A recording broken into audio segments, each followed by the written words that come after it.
చంద్రబాబుపై వైఎస్ఆర్సీపీ నేతలు ఫైర్ అయ్యారు. చంద్రబాబు మొసలు కన్నీరు కారుస్తున్నారని విమర్శించారు. మొసలు కన్నీళ్లు కార్చే చంద్రబాబును జనం నమ్మరన్నారు. 14 ఏళ్ల పాలనలో ఉత్తరాంధ్రకు ఏం మంచి చేశారని ప్రశ్నించారు. రైతులు, డ్వాక్రా అక్క చెల్లెమ్మలను బాబు మోసం చేశారన్నారు. 2014 నుంచి 2019 దాకా వీళ్ళ మొత్తం కూడా హామీలను నెరవేర్చారు. సిగ్గులేదు. రుణమాఫీ మొత్తం కూడా పూర్తిగా రైతు రుణమాఫీ చేస్తాను, ప్రతి పైసా చెల్లిస్తానని చెప్పిన ఈ దిక్కుమాలిన ఈ చంద్రబాబు నాయుడు రైతులను మోసం చేశాడు. డ్వాక్రా అక్క చెల్లెమ్మలో పూర్తిగా మీ రుణాలన్నీ నేను రద్దు చేస్తా, మీకు రుణమాఫీ చేస్తానని చెప్పిన ఈ దిక్కుమాలిన ఈ చంద్రబాబు నాయుడు డ్వాక్రా అక్క చెల్లెమ్మలందరూ కూడా మోసం చేసిన ఈ చంద్రబాబు నాయుడు ఇంటికి ఒక ఉద్యోగం ఇస్తానని చెప్పి నిరుద్యోగంలో మోసం చేసిన ఈ చంద్రబాబు నాయుడు, నిరుద్యోగ భృతి ఇస్తానని చెప్పిన ఈ చంద్రబాబు నాయుడు వీళ్ళు ప్రెస్ మీట్లు పెట్టి మేనిఫెస్టో గురించి మాట్లాడతారా? ఇటువంటి చిల్లర వేషాలు వేయబట్టి ఆ మేనిఫెస్టోని తీసుకెళ్ళి ఆ కనీసం వెబ్సైట్ నుంచి తీసిపారేసిన ఈ తెలుగుదేశం పార్టీ మిమ్మల్ని ప్రజలు నమ్మరుగాక నమ్మరు.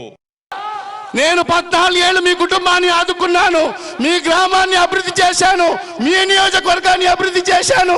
మరొక్కసారి నన్ను గెలిపించమని చెప్పే దమ్ము, ధైర్యం చంద్రబాబు నాయుడుకు ఉందా? లేదు. ఈరోజు ముసలి కన్నీళ్లు కారుస్తున్నాడు. ఏం చెప్తున్నాడు? నాకు ఒక ఆఖరి అవకాశం ఇవ్వండి, నాకు 75 ఏళ్ళు అయిపోయాయి, నాకు ఒక ఆఖరి అవకాశం కల్పించమని ముసలి కన్నీళ్లు కారుస్తున్నాడు. మనం నమ్ముతామా ఇలాంటి ముసలి కన్నీళ్లు కార్చే వాళ్ళను? మనం ఎవరిని నమ్ముతాము? మన కష్టకాలంలో మన కుటుంబానికి ఏ ప్రభుత్వం ఆదుకుందో, ఏ నాయకుడు ఆదుకున్నాడో అలాంటి ప్రభుత్వాన్ని, ఆ నాయకుడిని మనం అందరూ కూడా అండగా ఉండాల్సిన అవసరం ఎంతైనా ఉంది. గత ప్రభుత్వాల్లో ఏ విధంగా చేశారు? రాష్ట్రం విడిపోయినాక మన రాష్ట్రానికి ఆదాయ వనరులు పెంచుకోవడానికి ఏమన్నా చేసిన కార్యక్రమాలు ఉన్నాయా అని గత ప్రభుత్వంలో మీ ద్వారా అడుగుతాను. భోగాపురం ఇంటర్నేషనల్ ఎయిర్పోర్ట్ అన్నారు, పర్మిషన్లు ఏమీ లేకుండా ఫౌండేషన్ స్టోన్ వేశారు. ఫౌండేషన్ స్టోన్ మేము వేసామని చెప్పారు. అసలు మూలపేట లాంటి పోర్టు నిర్మాణం చేయాలని ముందు పూనుకునే చర్యలు కూడా చేపట్టలేదు ఆ రోజుల్లో. ఇవన్నీ చేయకుండా ఎక్కడో అమరావతిలో రాజధాని నిర్మించాలి, ఆ ప్రాంతాన్ని అభివృద్ధి చేసుకోవాలి, కొన్ని వర్గాలకు మేలు జరిగే విధంగా చేయాలి అనే స్వార్థపూరిత దీంతో పోయారు. ఉత్తరాంధ్రకు సంబంధించి వాళ్ళు ఏదో చాలా గొప్పగా చేసినట్టు కూడా మాట్లాడారు.